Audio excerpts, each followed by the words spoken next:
Ooh, thank you, Tally. Hello, everybody. My name is Paula Parton, and I'm an alcoholic.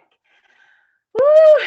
Before I jump on into this, I want to thank Ali and Teresa and everybody who had something to do with this. Your meeting is, maybe I shouldn't tell you this, but it's famous and and so impactful. Man, you guys have been in the dirt in this, and thank you for being shoulder to shoulder. Thank you for jumping in the muck, and when it's hard and it seems thankless, and you are changing and saving lives. And we are all here tonight together. And then when I prayed, I know that every person who's here is supposed to be here. And I know that everything coming out of my mouth is going to be straight from God. And I want to say the most important thing about me, and that is that I have been sober stunningly, shockingly since October 29th, 1979.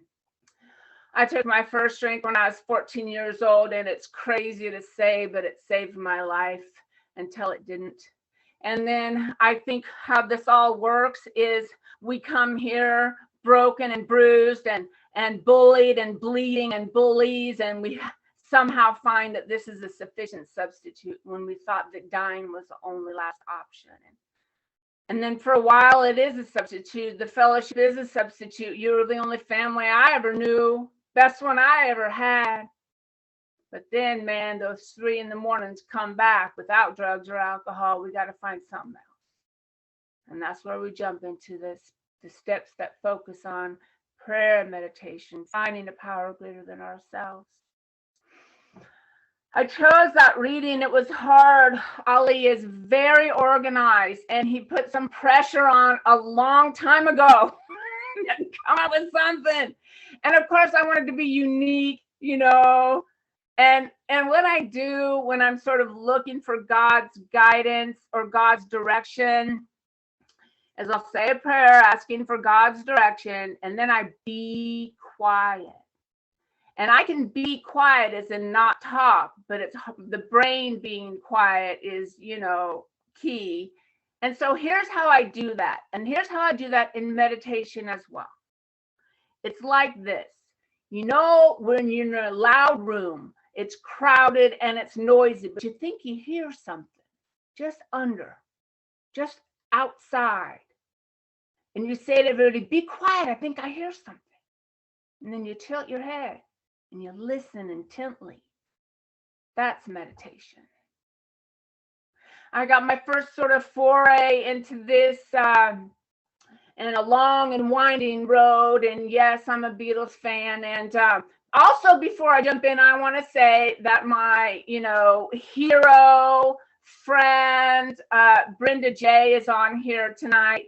And full disclosure, basically, I was just going to steal everything she has ever said. And then her cute little self had to text me, hi, Paula, which I know why she did that. So I didn't steal anything without sourcing it to her correctly. So if I steal something, I'm not sourcing it, Brenda, just so you know. I'm claiming that. But I got one of my first steps into this. I used to love, I still do. I mean, she's passed now, but I used to follow Mother Teresa when she was alive. She's something about her, of course, spoke to me. Of course it did, and I mean, when I was about 9 years sober, before I had kids or married or anything, I had about a minute of wondering if that was a path for me. And one of her stories really just stuck out to me, and it continues to mean something to me in different ways as my life unfolds. And here's the story that Mother Teresa, as you know, lived in India. Her mission was to serve the poorest of the poor in Calcutta. And one of the parts of her primary mission was to teach the Hindi women how to not let their babies die of malnutrition.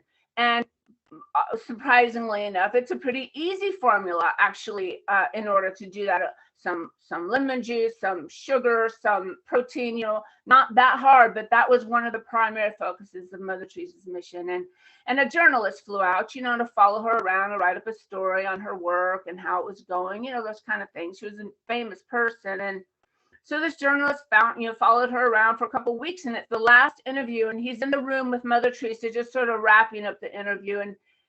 And here's what he says. He says, you know, I followed you around for weeks and I've seen you teach tirelessly thousands of women this easy formula on not how not to have their babies die of malnutrition, but their babies are still dying of malnutrition. And he looks at her. He says, why do you go on? You're not succeeding. And she said to him, oh, I see you don't understand. I was sent to serve, not succeed. And I feel that way about the people I help. I feel that way about sponsees. I feel that way about people that maybe I normally would not mix with. I live in a kind of a small town, and the AA community is, you know, small because of that. And only because I'm in a small town, I have the most sobriety of any woman. That's, you know, if I was in any other city, I'd be like middle of the road for real. But it's just a small town, and it's just how it happens to be here.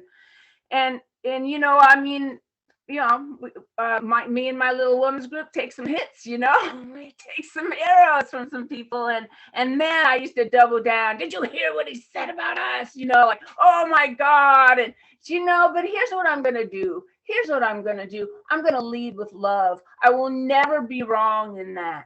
So go ahead, man. And one thing I realized, and I was, what if, you know, what if people who, you know, still are gossiping in AA, or, you know, because I was a gossiper in AA, I did all that stuff. And what if the people like saying mean things about other meetings, or, you know, knocking down how other people are sober, or thinking somebody else's 7th or 11th step is their own business, or however that goes? What if they need to do that? I don't know. What if they need to do that?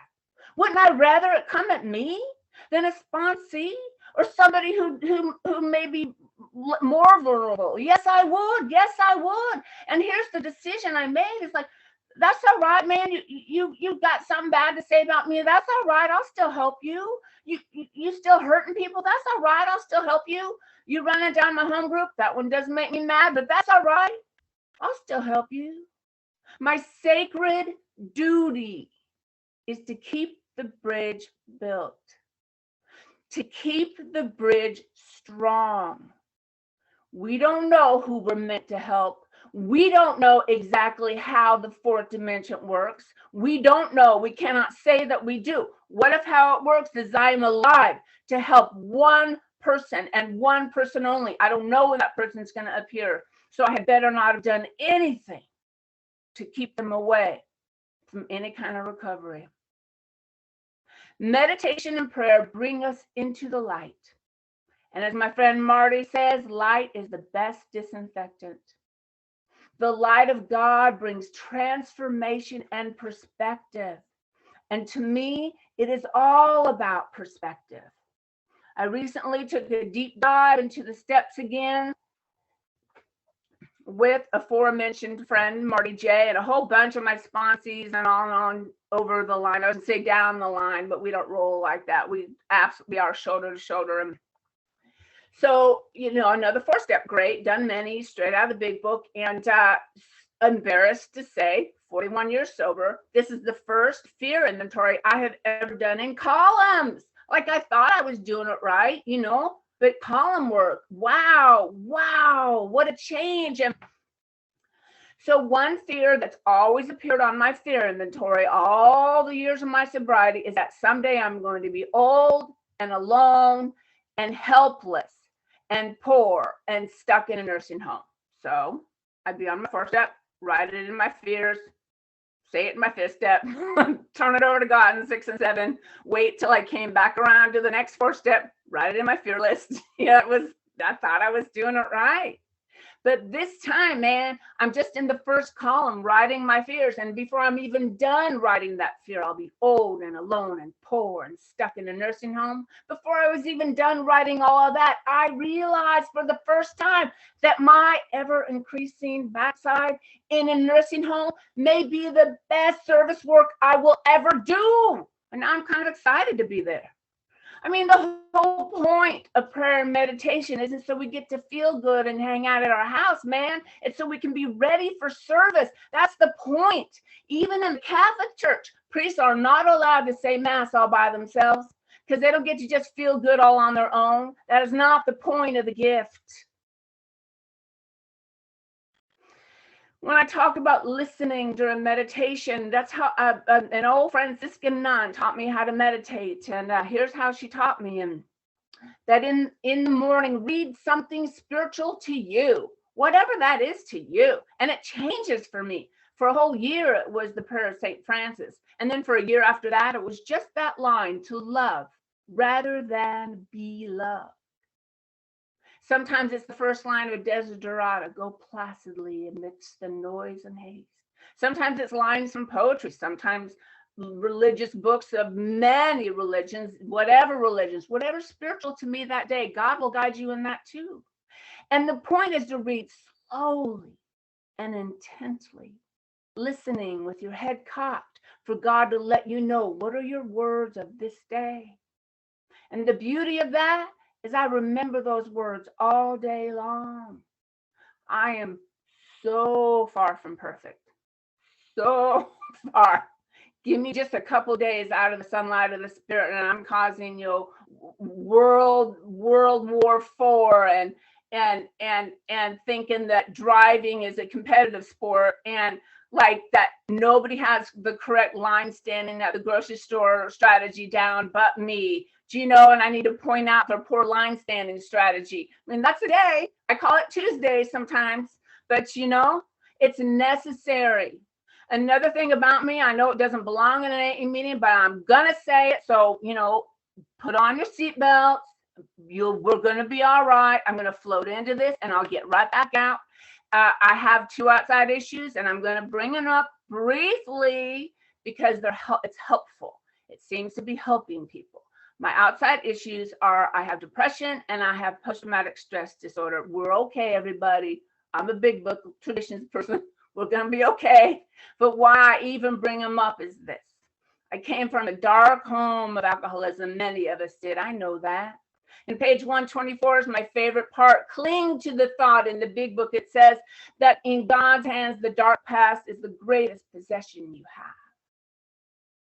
The greatest? My depression and stress disorder, anxiety disorder, from that is my greatest possession. My dark past, where no God seemed to be present. That's my greatest possession? Yes, it is. Another way to say that is language of the heart. And in a day of prayer and meditation, I am ready to see who needs help. I am able to see, as my friend Brenda says, okay, Brenda, that day I may be someone's light and they may be my moth. I love how she says that. And if she weren't here, I totally would have stolen that. For real. It's vital. It's food to us. We cannot stay sober on just the fellowship. I wish we could. Man, I got here at 17 years old. I love the fellowship. What was I going to do? I came here with brain damage, a savage girl from a savage place, more feral than human. And the fellowship was a sufficient substitute, man, until it wasn't. Until I found my own dark night of the soul, sober, clean, dry, and sober, and had to find a power greater than myself. C.S. Lewis said it well about this thing about action and how it changes us. He said, human beings only are, after all, animals, and what their bodies do affects their souls. I am not an obedient person. I'm kind of more a hippie, let it all hang out kind of. And, everybody's higher power is their higher power. It's not my business. You know how that rolls for them, and I just want to walk shoulder to shoulder and be in service. But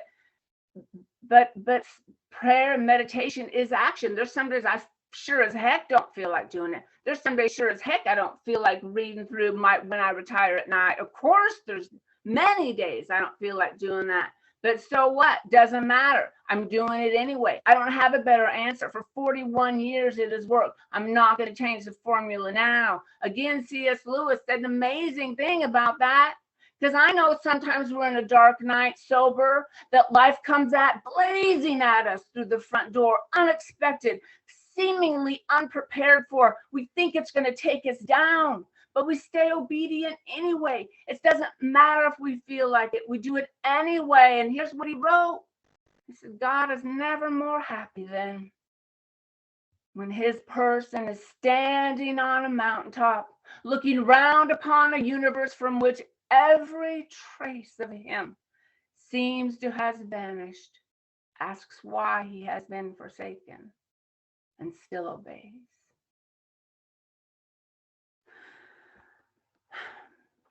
Something that has helped me for a long time is this, and I share this with my ladies that I sponsor as well.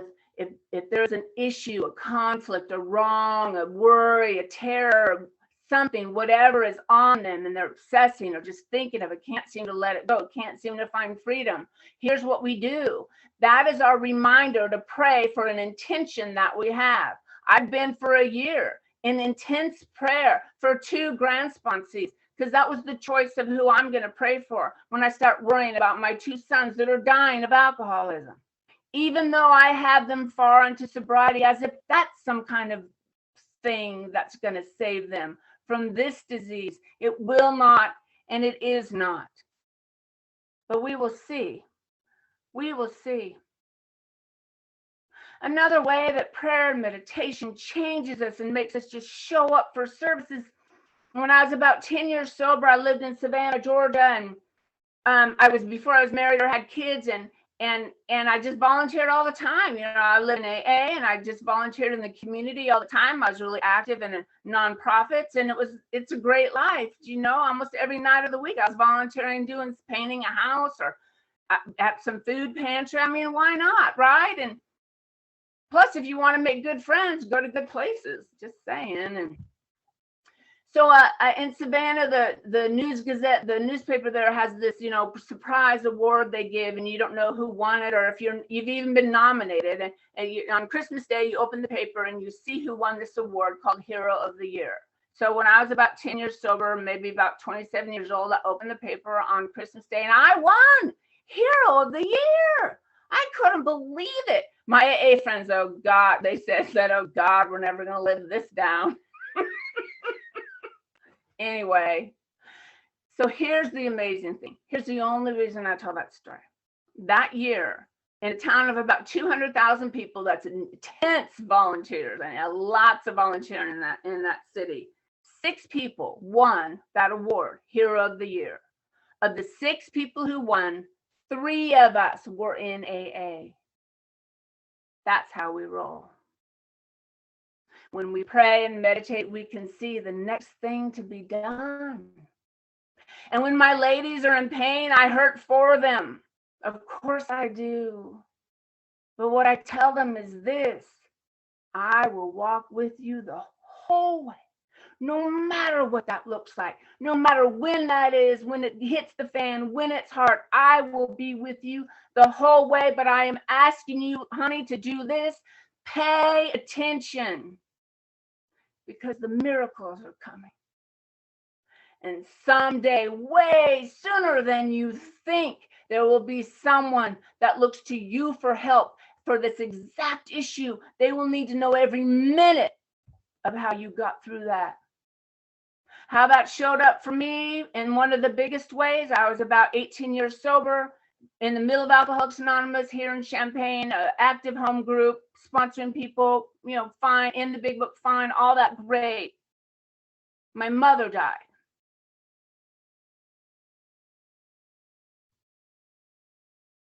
And later that same month, I lost a baby. And we really wanted that baby.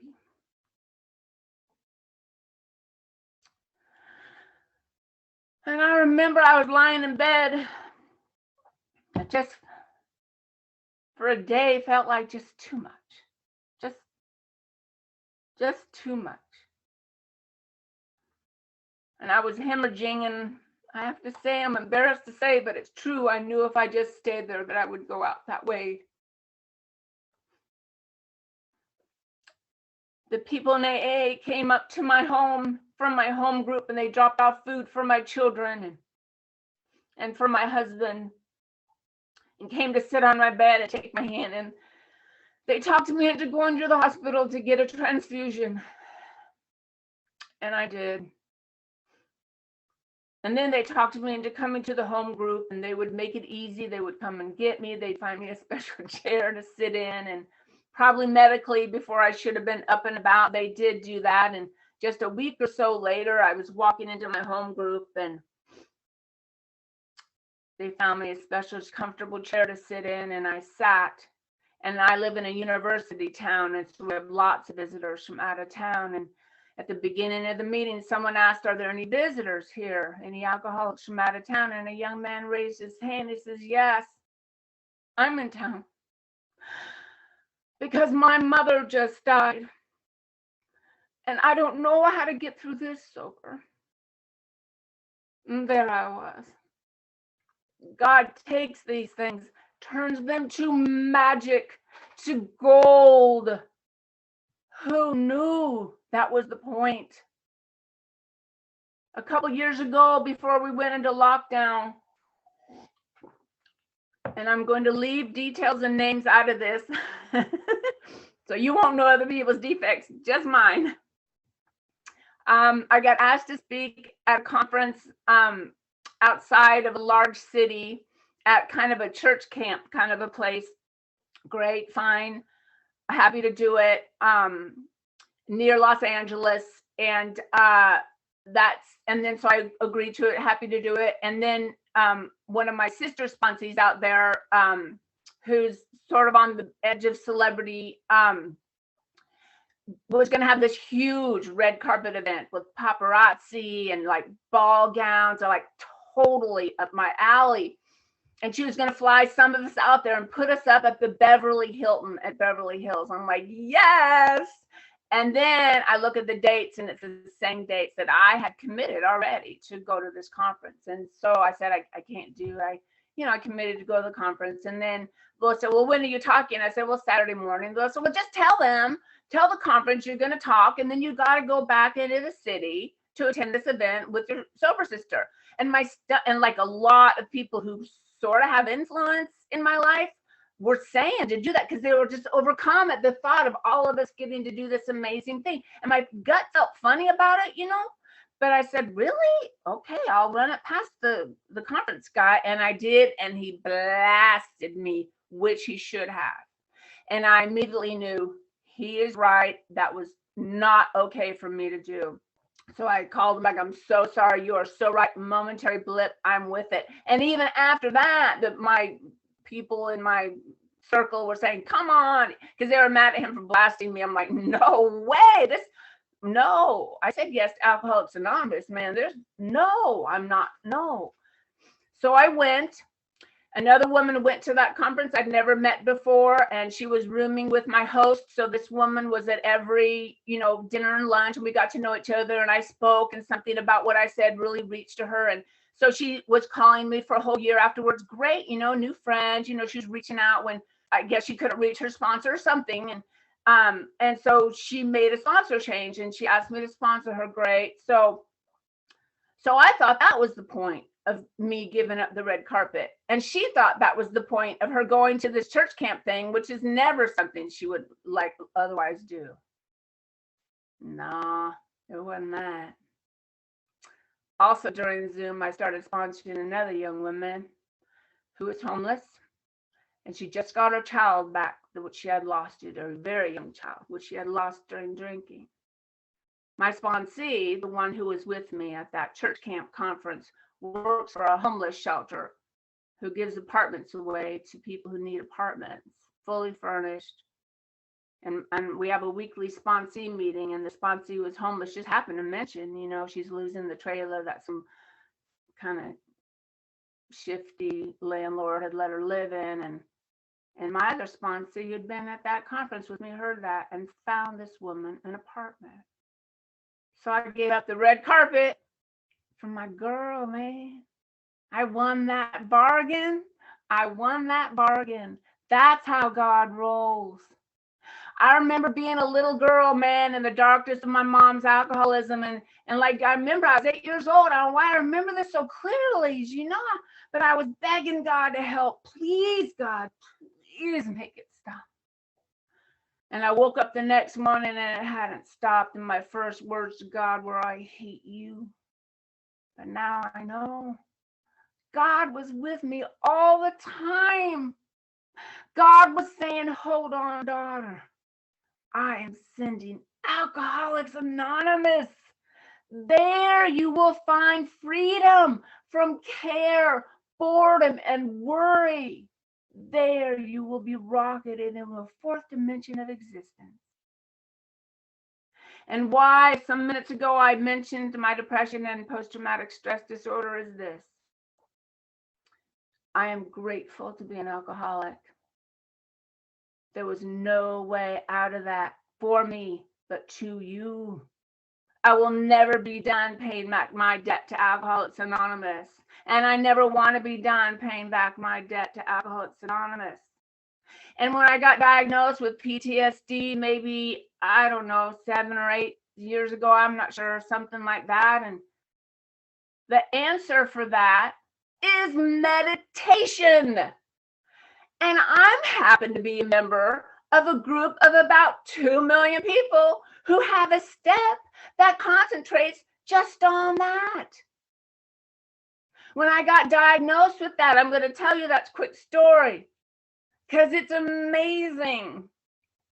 I thought I had ADD because all my sobriety rude people have made fun of it. So I live in this big university research institute. They think they are all that, and they have testing labs for everything. I thought, well, I'm going to go get tested. Not that I'm going to do anything about it, you know, whatever. But so I started the test, 9 months of scientific on-the-record testing at the great Carl Medical Facility at the University of Illinois. And I had one research PhD, a PhD doctor, psychologist who would take my family history, you know, the tortures, assaults, hunger, poverty, violence, us after the dash of the first step. And she'd say things to me because there I was, man, sitting in front of her in matching clothes with dental hygiene. And she'd say to me, how don't you have a personality disorder? Because they tested me and apparently I don't. But I know my name, man. Every time she'd say some kind of question like that, I'd say, the only thing I know, man, is I'm an Alcoholics Anonymous. I got to come to you. She'd say to me, you know, there's women in institutions just like you who can't feed themselves. I said, I know there are. It's Alcoholics Anonymous. It's the only answer I got. Now, I have a ridiculous advanced degree. Stupid, expensive, useless. Promise you. But I'm a social scientist, totally useless. But she just, every time I'd say, the only difference I can see is I got to come to AA and be re-raised, re-family, re-foundation, re-taught, connected to a power of the universe. We are all sons and daughters of the power of the universe. Act accordingly. But every time, man, she'd say that, and I'd say, I guess it's AA. I don't know another reason. She'd shake her head because it's not in any book. Finally, I thought I'd come at her with the scientific approach. I said, look, I'm a social scientist. You're a social scientist. I understand your hypothesis. I understand your formula, your equation, and your factor. I really do understand. I'm telling you this. You have an anomaly to your equation. That anomaly is Alcoholics Anonymous. And man, I almost had her. And then she's like, no, not in the book. So I go to the very last meeting where I get the diagnosis of PTSD, post-traumatic stress disorder. And she's telling me, you know, what you do, which is meditate. As I said, I hit the jackpot on that one. Of all the things I could have had, man, I got that one. And she gets to the last page, but she can't help it, man. And we're in a scientific setting, you know, they're just all about that. And everything's on the record. We're in a laboratory, and she can't help it, man, because there we are, breaking any model she'd ever heard of. And she can't help it, and she stops reading, and she looks up at me, this scientist, and she said, it's as if You're a miracle. And she's like, oh, crap. Now that's on the record, which makes me, as far as I know, the only scientifically declared miracle of the modern era. But the whole way through that study, man, it says subject claims the reason for her success is her involvement in Alcoholics Anonymous, which makes us the only scientifically declared miracle of the modern era. When I was 30 years sober, man, I thought I was just going to meditate from here on out. When I hit 30, man, I was just going to, live on the vibes of my psychic change. No, that's not what happened. I still had one last addiction I didn't even know was in me. I needed people's approval. I lived, shifted, changed, acted, shticked for their approval to gain a reputation I felt I did not deserve. And at 30 years of sobriety in my small town, it became unavoidable. I could not look the other way anymore. Men with 45, 40, 30, 35, 20, 25 years of sobriety were waiting for the newest, most vulnerable women to come in our meetings, and they were jumping on them. Some of them would wait till these women went out to drink. They'd go to their house and have sex with them.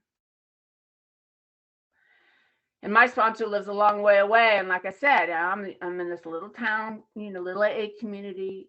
And I said to my sponsor, do I have a responsibility in this? She said, yes, you do. You need to step up. You need to say something at least. Bystanders are watching. They don't know what to do either. But I was so afraid. I was shocked at how afraid I was. And I didn't like her answer because I rather enjoyed being popular in AA. So I called GSO like we all do. They have a whole list. They get those calls so much. Here's what all the different groups have done to protect their vulnerable people from predators. And I didn't like that answer. So I've lived so many places in my sobriety, and my friends in Georgia said, this was such a big deal. This was so prevalent in all of Atlanta AA that their inner group had to come out with a statement about it and protecting newcomers and our responsibility and the 12-step and the first tradition. And so they said, call this lady. Mary is the one who kind of was the force of that. So I called this little old Southern lady named Mary. And you know how they talk, man. You just melt like butter. And I told her the deal. I said, I was hoping for a different answer. I said, do I have a responsibility to confront this? Do I have to step up? She said, yes, you do. And then with 30 years of sobriety, I started crying. And I said, but I'm so afraid. And she said, you just have to have courage. And so I made a decision to be a person that had courage. And whenever I'd falter, I'd think, what would a courageous person do? And it's not like I've ever walked up to some 13-stepper. If you don't like that term, just read Dr. Bob and the Good Old Timers, people. Okay, it's in there. Anyway, it's not like any, predator said, oh, thank God, Paula, I will change everything. No, that's not the point, man. I pray and I meditate and I do what God guides me to do, and bystanders are watching. I want to talk about that whole thing about bystanders for just a minute. Many 4 steps, decades of 4 steps. I found freedom for the mother who threw me away to those men. I found freedom for the men. I found freedom for the father. I found freedom for all those things. Freedom and compassion, I did. But what kept showing up were the bystanders. Why didn't anybody help us? And there was no longer even a resentment or no pity or nothing. I wanted to check on that. You know what I mean? I just wanted to check it, put it to bed. Many 4 steps.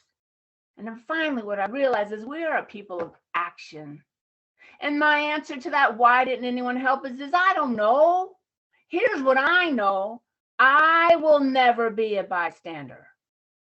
And I made the decision to never be a bystander, that there will never be a child anywhere in my periphery view, anywhere, that will grow up and say, why didn't anybody help us? Now, I'm not suggesting you do that. I've faced down some scary guys but I already made the decision.